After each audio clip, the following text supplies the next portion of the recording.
नमस्कार, नई परख के राष्ट्रीय मुद्दा कार्यक्रम में आपका स्वागत है और आज के इस कार्यक्रम में हम देश की राजनीति से जुड़े कुछ महत्वपूर्ण मुद्दों पर बातचीत करेंगे और हमारे साथ बातचीत करने के लिए रोज की तरह ही प्रोफेसर अभय कुमार दुबे हैं। और बातचीत को आगे बढ़ाने से पहले मैं आप सब लोगों से यह अनुरोध करूंगा कि अगर अभी तक आपने नई परख चैनल को सब्सक्राइब नहीं किया है, तो आप इस चैनल को ज़रूर सब्सक्राइब करें, जिस पर हम कोशिश करते हैं कि राजनीति से जुड़े मुद्दे पर एक सुचिंतित बातचीत आपके सामने रखाएँ। अभय सर नमस्कार। आज की बातचीत की शुरुआत में जो एक प्रमुख मुद्दा ध्यान में आ रहा है, वो यही कि जो सनातन धर्म को लेकर वाद-विवाद है, वो ज़्यादा तीखा होता जा रहा है और ऐसा लग रहा है कि इंडिया गठबंधन के घटक दलों में कई नेता इस वाद-विवाद में कूद पड़े हैं। आज ए राजा ने एक बयान दिया और उन्होंने इसकी तुलना कुष्ठ रोग से कर दी और जो जगदानंद सिंह हैं, उन्होंने कहा कि असल में टीका लगाने वाले लोगों ने ही देश को गुलामी की ओर बढ़ाया। तो क्या इस तरह का वाद-विवाद इंडिया गठबंधन के लिए की तरफ से एक रणनीतिक चूक मानी जा सकती है या एक आक्रामक रणनीतिक शैली है ये? आपको क्या लगता है? देखिए, एक पुराने ज़माने की जो राजनीति है, उसको आज के ज़माने में करने की अगर आप कोशिश करेंगे, तो उससे आपको केवल नुकसान ही होगा। वक़्त बहुत बदल चुका है और उस वक़्त बदलते वक़्त को नेता लोग अच्छी तरह पहचानते हैं, लेकिन पुराने ज़माने की राजनीति में रचे-पगे और उसी ज़माने में प्रशिक्षित हुए, उस ज़माने की भाषा बोलने वाले नेताओं को अपने ऊपर काबू नहीं होता है। और वो सोचते हैं शायद कि वो जिन बातों से उन्हें पिछले ज़माने में राजनीतिक गोलबंदी करने में मदद मिलती थी, और तो वो आज भी उस तरह की मदद मिल सकती है। मेरे ख्याल से ये एक बहुत बड़ी गलतफ़हमी है और जगदानंद सिंह भी बहुत अनुभवी नेता हैं। ए राजा भी अनुभवी नेता हैं। मैं मान सकता हूँ कि जो उदयनिधि मारन है, उदयनिधि स्टालिन है, वो इतने अनुभवी नहीं है, लेकिन फिर भी वहाँ भी मुझे एक तमिलनाडु के स्तर पे तो मुझे एक तरह की डिज़ाइन नज़र आती है। लेकिन बिहार में अगर कोई इस तरह की बात कर रहा है, उत्तर प्रदेश में कोई इस तरह की बात कर रहा है, तब फिर वो डिज़ाइन की बजाय मुझे गफ़लत नज़र आती है उसके अंदर। अब तमिलनाडु में क्या डिज़ाइन है, इसके ऊपर गौर किया जाए। तमिलनाडु में एक ज़माना था जबकि द्रविड़ राजनीति बहुत ज़्यादा ब्राह्मणवाद विरोध की भाषा बोलती थी और किसी भी किस्म के धर्म को ललकारती थी, किसी भी किस्म की पूजा-अर्चना का खंडन करती थी और एक तरह के नास्तिकवाद के आधार पे वो खड़ा हुआ था पूरा का पूरा मामला। लेकिन धीरे-धीरे वहाँ की परिस्थिति भी बदली। जयललिता तो एक इस तरह की नेता थी जो बहुत लोकप्रिय थी और अन्ना द्रमुक द्रविड़ राजनीति का एक दूसरा बड़ा जो स्तंभ है उसकी नेता थी। उनका वो मंदिर वगैरह सब जाती थी और उस तरह की जो द्रविड़ रैशनैलिटी थी उससे उनका कोई वास्ता था नहीं। द्रमुक के नेताओं में अभी वो वाली बात थी, वो उस बात को दोहराते रहते थे, लेकिन फिर भी धीरे-धीरे करके वो भी 2 नावों में पैर रखकर चलने लगे। आज स्थिति ये है कि द्रमुक अ के अगर घोषणा पत्रों को अगर आप देखें, तो वो बुजुर्ग लोगों को तीर्थाटन कराने का भी वायदा करते हैं। भई एक तरफ आप तीर्थाटन कराने का वायदा करेंगे और दूसरी तरफ आप कहेंगे कि सनातन धर्म को नेस्तनाबूद कर देना चाहिए। तो ये दोनों बातें तो आपस में नहीं मिलेंगी। लेकिन होता ये है कि जब सरकार हर हर तरह के वोट प्राप्त करने के लिए वो इस तरह की बात भी करते हैं और दूसरी तरह जो द्रविड़ राजनीति के अंदर जो एक कार्यकर्ता पंक्ति है, जो एक खास तरह की विचारधारा में दीक्षित है, जो कि सनातन धर्म विरोधी विचारधारा में दीक्षित है, देवी देवताओं के खिलाफ पुराणपंथी जो रवैये होते हैं उसके खिलाफ बातचीत बातचीत करने की शिक्षा उसको दी गई है, उसको भी कुछ ना कुछ इन लोगों को संबोधित करते रहना होता है। तो वहां इस तरह की रेडिकल भाषा भी बोलनी पड़ती है और दूसरी तरफ सरकार में रहने के लिए वोट पाने के लिए एक समझौता परस्त भाषा भी बोलनी पड़ती है। तो वहां तो ये डिजाइन साफ दिखाई पड़ रही है। हालांकि वो डिजाइन आज के ज़माने में जबकि आप लोकसभा का चुनाव लड़ने के लिए जा रहे हैं, वहाँ पर अगर आप उस डिजाइन की इस तरह सार्वजनिक अभिव्यक्तियाँ करेंगे, एक आध बार हो जाए तो बात दूसरी है, लेकिन बार-बार बिना सोचे-समझे लगातार उस बात को उसी तरीके से कहते रहेंगे, तो उससे तो कुल मिलाकर बहुत नुकसान होने वाला है क्योंकि वो उनके मुकाबले कांग्रेस नहीं है। कांग्रेस एक अलग तरह का संगठन था, अपने शिखर के दिनों में भी अलग तरह का संगठन था। वो धर्म का इस्तेमाल कुछ दूसरे ही तरीके से करते थे, वो भी करते थे धर्म का इस्तेमाल, लेकिन इस तरह से नहीं करते थे कि धर्म जो है उनकी केंद्रीय अभिव्यक्ति बन जाए और उसी पे आधारित होके वो गोलबंदी करें। यहाँ भारतीय जनता पार्टी उनके मुकाबले है और वो दक्षिण भारत में घुसपैठ भी करना चाहती है अपनी। अभी तक दक्षिण भारत में भाजपा की केवल कर्नाटक के लिंगायत समुदाय को छोड़कर कहीं कोई बहुत मजबूत घुसपैठ नहीं हुई है। लेकिन दक्षिण भारत में ऐसे बहुत से समुदाय हैं और ऐसे बहुत से लोग हैं जिन्हें सनातनी धर्म विधियों में, पूजा पद्धतियों में, वेद पुराणों में, देवी देवताओं में, मंदिर जाने में, तीर्थाटन करने में बहुत ज्यादा यकीन है। जिन चीजों को वो रैशनल, सेकुलर और गैर धार्मिक, ये जो इनकी संख्या बहुत कम है। ये केवल पार्टी के कैडर में इस तरह के लोग ज्यादा मिलेंगे और कुछ एक विचारधारात्मक इलाके जो हैं उनमें ज्यादा मिलेंगे। आम लोग तो इसी तरीके के हैं वहां पर। यहाँ तक कि पूजा अर्चना जो है, कर्मकांड जो है, उसका जोर तो उत्तर भारत से भी ज्यादा दक्षिण भारत में है। अगर ज्यादा नहीं है तो कम से कम बराबर तो है ही, कोई कम तो है नहीं वहां पर। ऐसा तो है नहीं कि वहां पर बुद्धिवाद की बहार आई हुई है। तो ये एक ऐसी स्थिति है। अच्छा, अब समस्या ये है कि ये जो प्रवृत्ति है, ये प्रवृत्ति केवल दक्षिण भारत तक ही सीमित नहीं रही है। ये प्रवृत्ति उत्तर भारत में भी दलित आंदोलन के जरिए और जो ओबीसी जातियों का समाजवादियों और वामपंथियों ने जो राजनीतिकरण किया, उसके जरिए उत्तर भारत में भी ये प्रवृत्ति आई है। और उत्तर भारत में भी ब्राह्मणवाद विरोध की भाषा का खूब जमकर 60 के दशक में, 70 के दशक में, 80 के दशक में, 90 के दशक में लगातार इस्तेमाल होता रहा है। यहाँ तक कि बहुजन समाज पार्टी तो कहती थी अपनी पार्टियों में कि ब्राह्मण ठाकुर बनिए जो है वो हमारी मीटिंग से उठ के चले जाएं, क्योंकि हमें उनके वोट नहीं चाहिए। और भी ज्यादा कड़ी और भाषा करती थी, गाली गलौज की भाषा का भी इस्तेमाल करती थी। लेकिन धीरे धीरे जब इन पार्टियों को लगा कि ये सब करने से ये अपने आप को राजनीतिक रूप से जीवित तो रख सकते हैं, लेकिन सत्ता में नहीं आ सकते, तो इन सब पार्टियों ने अपना जो ये रेटरिक था, अपनी ये जो ब्राह्मणवाद विरोधी लफाजी थी, इसको इन्होंने कम करना शुरू किया और बाकायदा विचारधारा के स्तर पर एक आधिकारिक संशोधन किया। बहुजन समाज पार्टी ने बहुजन थीसिस की है, सर्वजन थीसिस अपनाई। फिर नारा वो उनकी तरफ से नारा दिया जाने लगा कि गांधी की हाथी नहीं गणेश है, और ब्राह्मण शंख बजाएगा, हाथी चलता जाएगा, इस प्रकार के नारे भी उनकी तरफ से लगे। फिर जो वर्ण व्यवस्था में जो ऊपर के 3 वर्ण हैं, उन 3 वर्णों का समर्थन पाने के लिए उनके साथ मित्रता सम्मेलन शुरू हुए। बहुजन समाज पार्टी ने तो काम बाद में किया।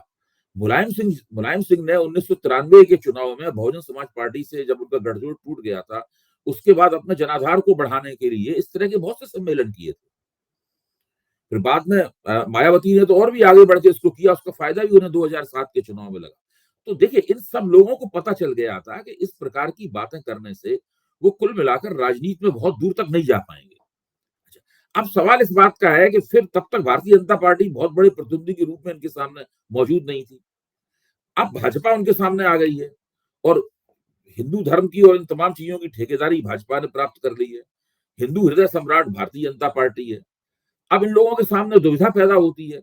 अब जैसे ही वहां पर बातें हुई, यहाँ स्वामी प्रसाद मौर्य पहले से ही बातें कर रहे थे। देखिए, उदयनिधि स्टालिन की इन बातों से पहले स्वामी प्रसाद मौर्य वगैरह पिछड़े वर्गों को एकजुट करने के लिए इस प्रकार की बातें कर रहे थे, बिना ये समझे हुए कि आज की राजनीति इस तरह से पिछड़े वर्गों का समर्थन नहीं प्राप्त कर सकती। दूसरा एक और आप पक्ष देखिए कि एक जमाने में स्वामी दयानंद सरस्वती के नेतृत्व में आर्य समाज सनातन धर्म का विरोध करके ही उसने अपनी जगह बनाई थी। और सत्यार्थ प्रकाश को पढ़ेंगे तो वो बहुत ही कड़ी भाषा का इस्तेमाल करते हुए सनातन धर्म के समूल नाश की घोषणा करते हैं, कामना करते हैं और उसकी घोषणा करते हैं। लेकिन आज वो परिस्थिति भी बदल चुकी है। सनातनी और आर्य समाजी जो पूरी 19वीं सदी में एक दूसरे से टकराते रहे और 20वीं सदी के शुरुआती हिस्से में एक दूसरे से टकराते रहे, आज सब एक मंच पर खड़े हुए।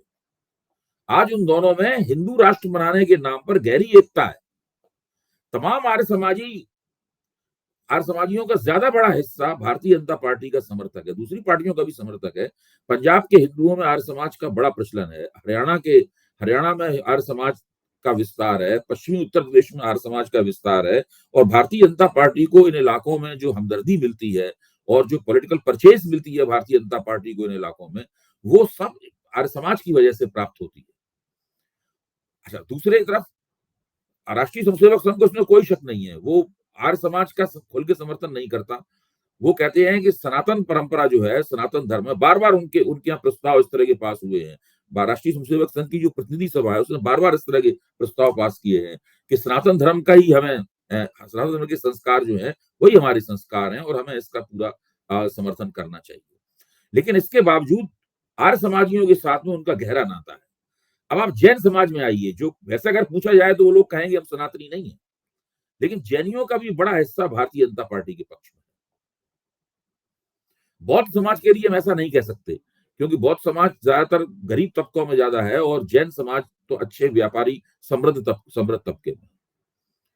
तो ये है सामाजिक और राजनीतिक नजारा।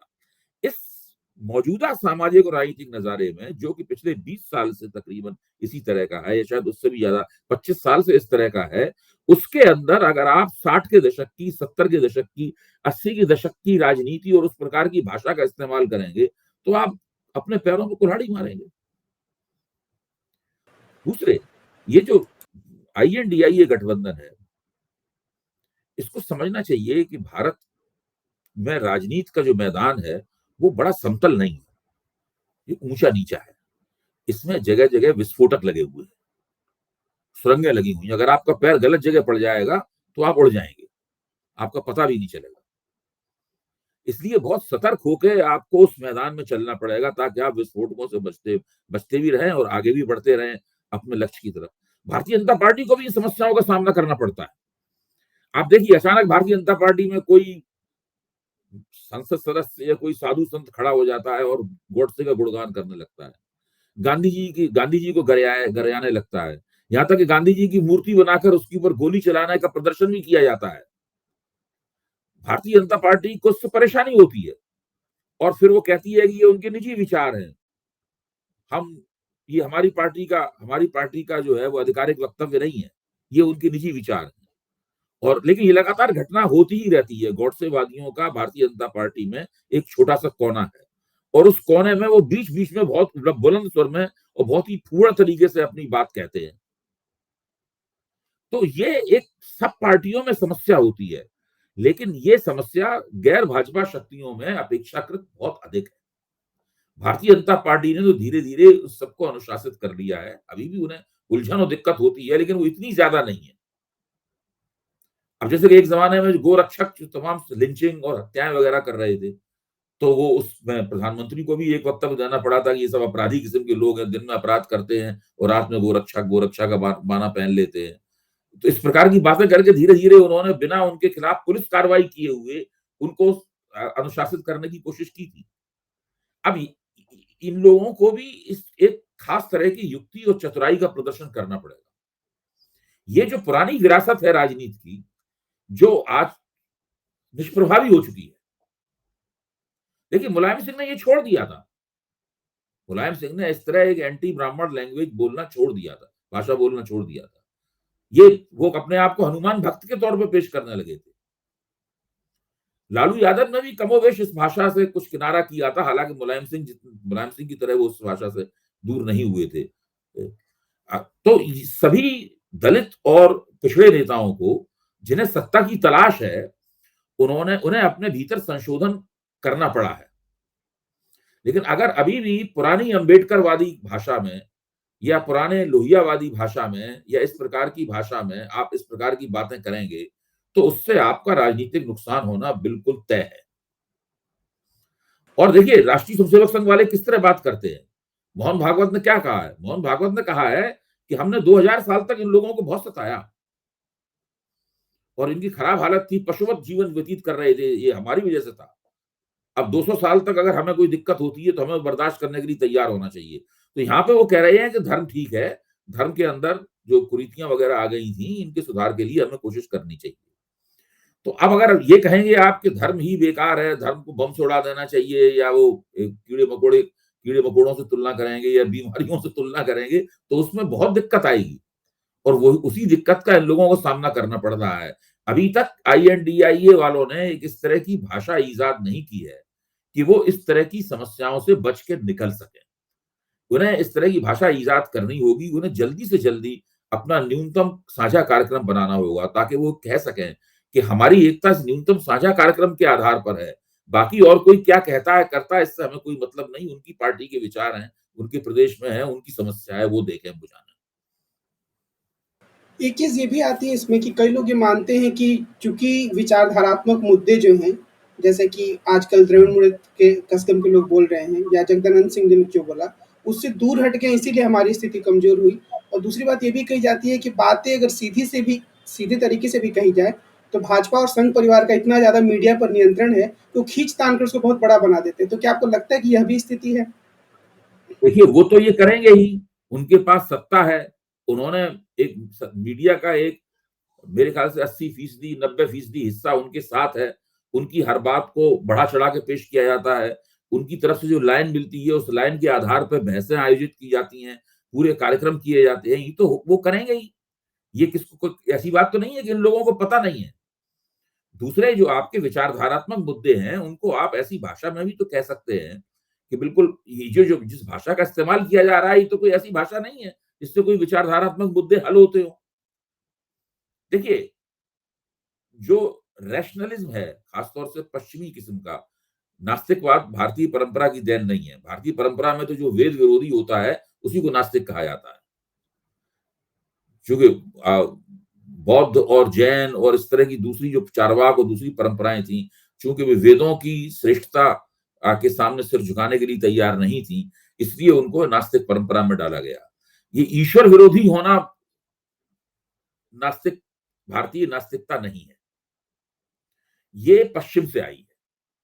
इसमें ईसाइयत का एक ईश्वर होता है और उसके विरोध में खड़ा हुआ व्यक्ति नास्तिक कहलाता है। ये उस परंपरा से प्रभावित लोग हैं।